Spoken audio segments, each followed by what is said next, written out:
ছাত্রছাত্রীদের আদর্শ স্বামী বিবেকানন্দ অনেক দিক দিয়ে হতে পারেন। তার একটি দিক হচ্ছে তার পড়াশোনা করার ক্ষমতা, যে কোনো কিছু তিনি মনে রাখতে পারতেন, এবং তার পড়াশোনা করার ইচ্ছা, সকলের কাছ থেকে শেখার ইচ্ছা, এই যে লার্নিং মাইন্ডসেট, এটা খুব ইন্সপায়ারিং। যদি কেউ বিবেকানন্দ পড়ে, তার কিছুদিনের মধ্যে এই তৃষ্ণাটা জেগে যাবে যে আরও কিছু শেখা হচ্ছে না, আরও কিছু পড়া হচ্ছে না, স্বামীজির মতো কেন হচ্ছে না। স্বামীজির কিছুই মানে তার সঙ্গে আমাদের তুলনা করা সম্ভবই নয়, কিন্তু স্বামীজির মধ্যে সেই ক্ষমতাটা আছে যে আকর্ষণ করে নেবেন।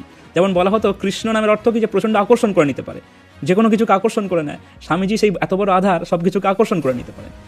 স্বামীজি আমাদের আকর্ষণ করবেন তার পড়াশোনা করার ক্ষমতার দিক দিয়েও। তো স্বামীজি তখন মিরাটে আছেন ভারত ভ্রমণকালে, তার সঙ্গে অনেক গুরুভাই আছেন। একজন গুরুভাইয়ের নাম হচ্ছে স্বামী অভেদানন্দ বা কালী মহারাজ বা কালী বেদান্তি। যেহেতু স্বামী অভেদানন্দ বেদান্ত চর্চা বেশি করতেন, তিনি নিরাকারে বিশ্বাস করতেন, ওই জন্য তার নাম ছিল কালী বেদান্তি। কালী মহারাজ বা স্বামী অভেদানন্দকে বিবেকানন্দ বললেন যে বই চাই, কারণ তিনি বই ছাড়া থাকতে পারেন না, প্রচুর পড়াশোনা করেন। লোকাল লাইব্রেরিতে যাও, বিরাটে তিনি যখন ছিলেন, বই নিয়ে আসেন। তো লাইব্রেরিয়ানের কাছে রোজ যান, মোটা বই নিয়ে আসেন, পরের দিনই গিয়ে কালী মহারাজ ফেরত দিয়ে আসেন। লাইব্রেরিয়ান একদিন প্রকাশ্যে সন্দেহ প্রকাশ করলেন যে এইভাবে এটা হয় না, এইভাবে এত বই কেউ পড়তে পারে না, এক দিনে এত মোটা বই পড়া সম্ভব নয়। কালী মহারাজ গিয়ে সেটা স্বামী বিবেকানন্দকে বললেন যে এইরকম ব্যাপার।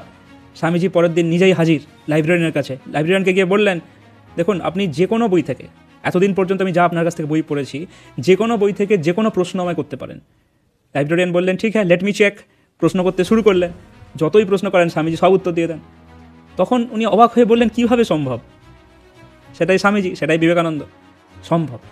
এখন আমি ওনার বিভিন্ন বই পড়ছি, বিভিন্ন জীবনী পড়ছি, একটা জিনিস আমি দেখেছি, স্বামী তুরীয়ানন্দ সম্ভবত, তিনি বলেছিলেন যে স্বামীজি 7-8 ঘন্টা একটানা ধ্যান করতে পারতেন। এবার যে 7-8 ঘন্টা একটানা বসে ধ্যান করতে পারে, তার কাছে তো কোনো ব্যাপারই নয়। একে তো এত বড় আধার, শ্রীরামকৃষ্ণের কৃপাপ্রাপ্ত, তারপর ছোটো বয়স থেকেই পড়াশোনার অভ্যাস, তার সঙ্গেই যেমন ঠাকুর বলেছে নরেন অনেকগুলো বিদ্যায় ভালো, গাইতে, বাজাতে, বলতে, কইতে, সবেতে ভালো, এরকম তো আরেকজনকেও দেখলাম না। এবং নরেনকে তিনি বলেছিলেন, তোকে অনেক কেউ বুঝতে পারবে না, তুই এই যুগের মানুষ, তোকে বুঝতে পারবে না, তুই নিজে শক্ত থাকিস। বিবেকানন্দকে প্রণাম করে আমি ভিডিও শেষ করছি। সবাই ভালো থাকবেন। ওম নমঃ শ্রী যতিরাজায় বিবেকানন্দ সুরায়ে সচ্চিৎ সুখস্বরূপায় স্বামিনে তাপহারিণে।